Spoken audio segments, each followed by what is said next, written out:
Herzlich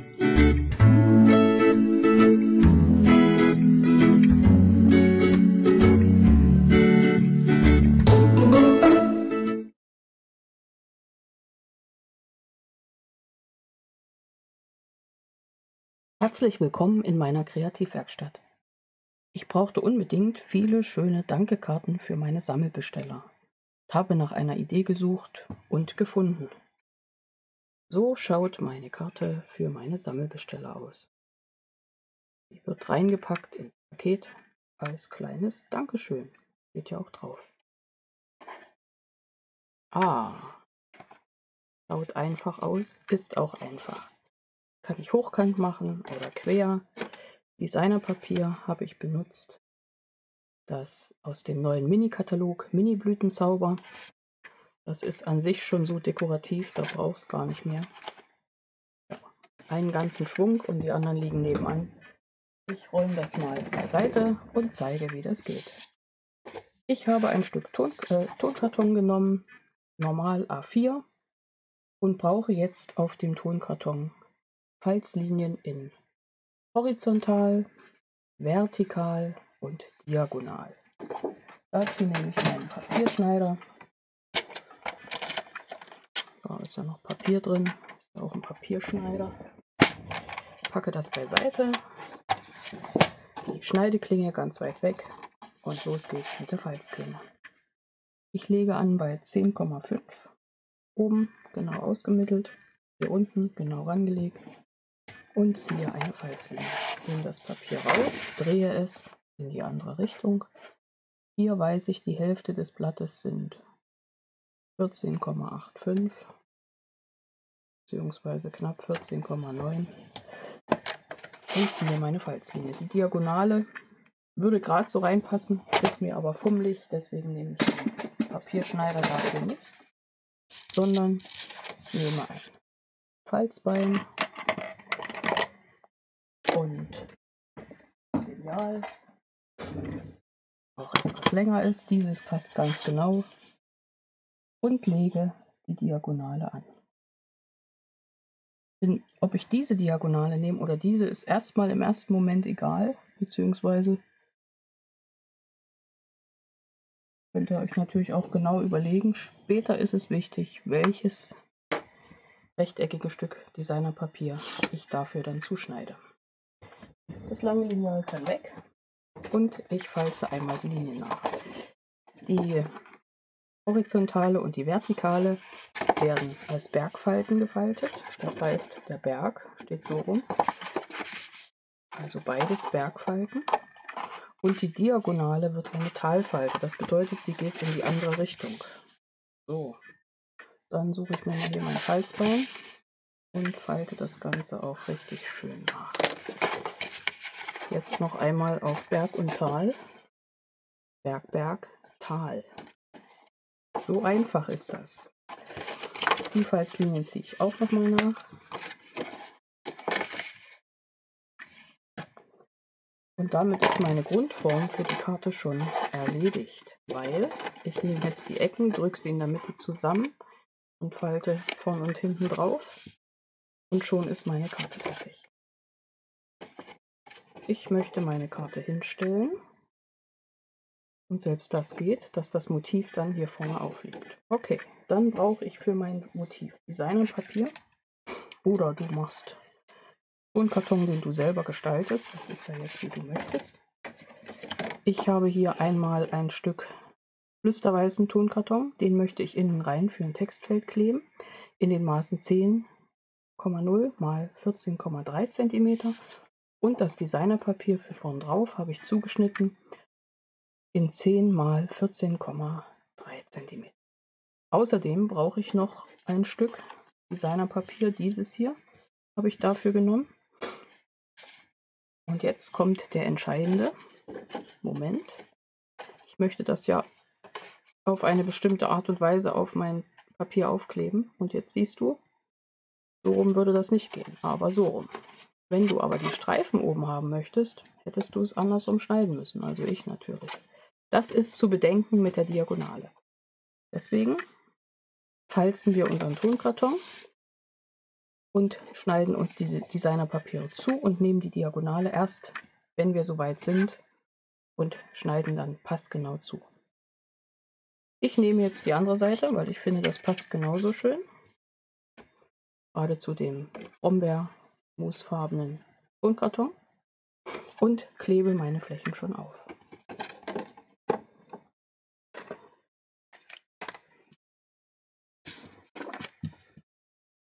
Klebe einmal innen rein. Das ist ja schon mal klar, wo das hinkommt. Dieses hier kommt vorne auf. So rum stelle ich meine Karte hin, also kommt es so rum vorne auf.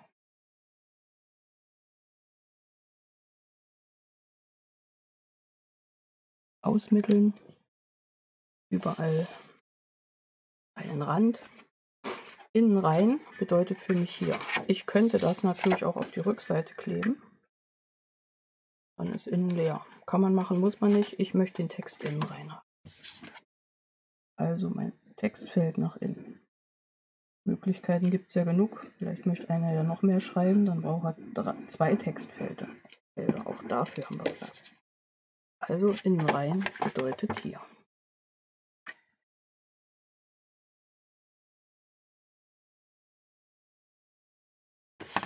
Ausmitteln.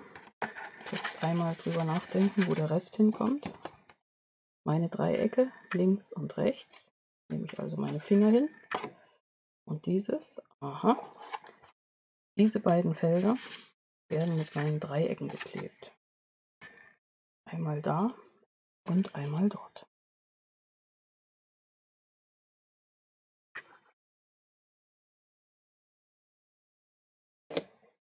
Eins. Die hatte einen Lappen, das bot sich auch an, weil Flüssigkleber. Passiert euch natürlich nicht, nur mir. So, ein Dreieck und das zweite.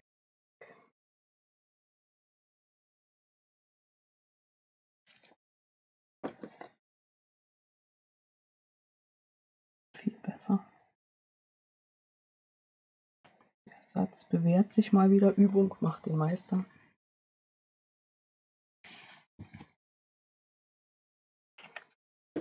Andrücken, prüfen und ja, so schaut das aus. Einfach, aber große Wirkung, finde ich. Und das Teil steht auch so rum oder so rum. Also unsere Karte kann auch stehen. Jetzt wird sie vorn gestaltet. Ich habe dazu ein Stempelset, dekoratives Dankeschön, und nehme dir daraus den Stempel Dankeschön, setze ihn auf einen Block.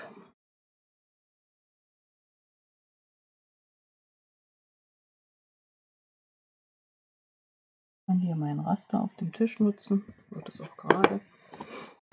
Einen Streifen habe ich mir zugeschnitten in den Maßen 2 mal 10,5 cm. Nehme mir das Stempelkissen in Memento und stempel ein Dankeschön auf.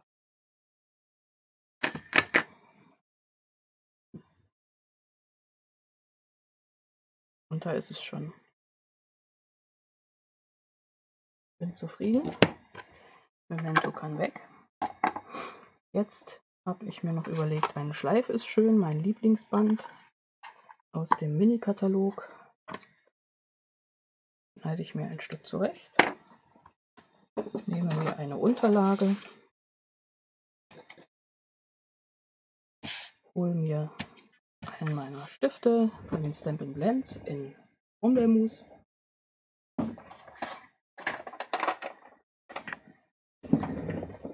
Zwar das Dunkle, nehme die Pinselspitze und färbe dieses Band ein. Und das Tolle ist, das färbt nicht ab.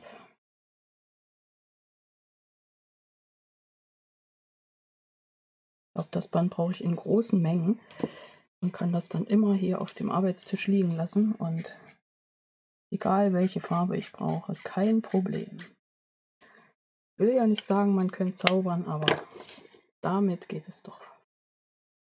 Eine Schleife. in der Luft. Da ist sie. Nehmen wir hier mein Streifenpapierchen weg. Die Schleifenohren habe ich. Nehme ich links und rechts auf die Finger und ziehe an den Schleifenbändchen. Nummer 1, Nummer 2. Jetzt kriege ich das auch in jede Größe. So wie ich das haben möchte.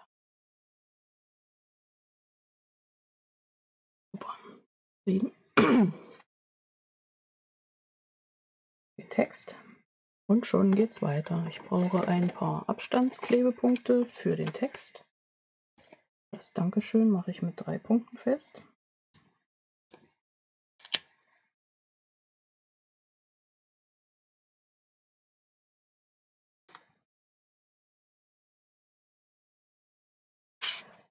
Hier unten finde ich das sehr passend. Gerade wie möglich, man kann ja Lineal nehmen. Dann nehme ich die Glühdots, die Klebepünktchen auf der Rolle. Ich nehme immer 2 bei sowas, weil dann wackelt es nicht so. Ich die nebeneinander setze und drücke das hier drauf. Wunderprima. Schnippel die Endchen ab. Nummer 1. Nummer 2 hebe ich mir auf für schlechte Zeiten. Man weiß ja nie, was man noch braucht. Und dann dachte ich mir, da geht noch was. Ich habe hier diese Paletten. Und da setze ich einfach noch ein paar oben drauf. Ich mache mir einige in den Deckel. Ich hätte gern schwarz dabei. So. Und Gold. Und ein bisschen Klebstoff. Die Palette am Finger. Und setze jetzt hier oben zwischen die Pünktchen, die sowieso schon drauf sind. Jetzt gab es ein bisschen Malheur. Moment. Das kommt gar nichts und dann kommt ganz viel. Schön, dass man das komplett wegnehmen kann. Neue Pünktchen setzen. Geduld.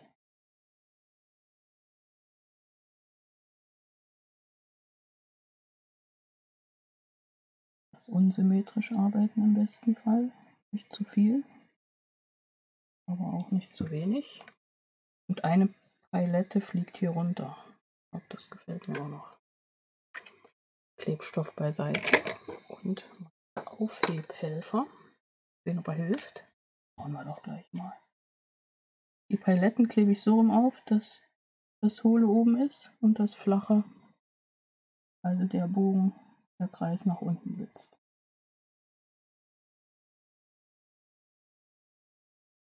So, und die kann ich hier wunderbar anditschen. Sie haften und sie gehen wieder ab. Wenn es nur einer ist. Das ging schief, weil ich hatte 2. Jetzt habe ich einen. Und wenn natürlich was gezeigt wird, kann das auch mal schief gehen. Aber jetzt passt das. Vorführeffekt nennt man das. Umdrehen, andrücken, aufsetzen. Das läuft super. Macht sogar mir Spaß. Das schon mal.